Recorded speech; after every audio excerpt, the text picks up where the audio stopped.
पुढची बातमी बघूयात। 1200 कोटींच्या ड्रग्ज तस्करीच्या प्रकरणी आता ईडीनं ड्रग्ज तस्कर नवीन चिचकार याच्यावरती गुन्हा दाखल केलाय आणि त्याच्याशी संबंधित आर्थिक व्यवहार आणि मालमत्तेची तपासणी सुरू झाली आहे। मोस्ट वॉन्टेड ड्रग्ज सिंडिकेटचा प्रमुख नवीन चिचकर याचे वडील गुरु चिचकार यांनी काही दिवसांपूर्वी स्वतःवरती गोळी झाडून आत्महत्या केली।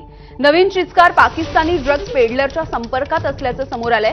चिचकार आणि त्याचा भाऊ धीरज हे आंतरराष्ट्रीय स्तरावरचे ड्रग्ज नेटवर्कचा मास्टरमाइंड असल्याचा आरोप आहे।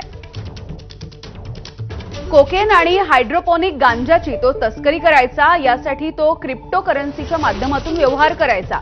आता एनसीबी या प्रकरणाचा तपास करते आणि ईडीनं सुद्धा यामध्ये उडी घेतली आहे।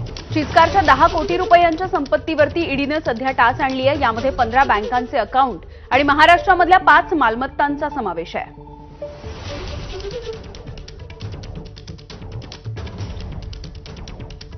तर चिचकारची नेमकी मोडस ऑपरेंडी कशी होती जाणून घेऊया।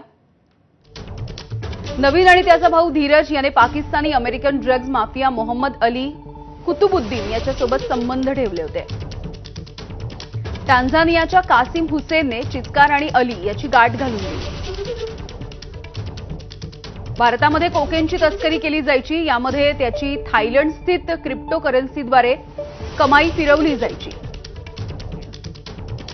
2021 मध्ये चिचकार नेपाळच्या मार्गे फरार झाला। यूएई, यूके आणि थायलंडमध्ये तो गेला।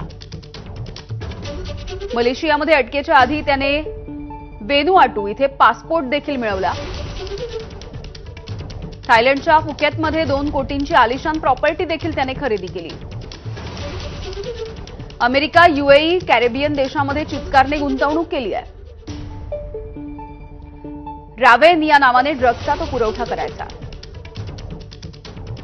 अमेरिकेमधील वॅट टॅफी या सप्लायर्सकडून कोकेन आणि हायड्रोपोनिक गांजा तो मागवायचा।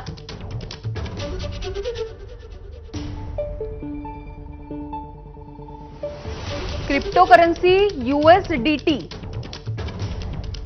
वायरॉन लिंक या वॉलेटच्या माध्यमातून तो व्यवहार करायचा।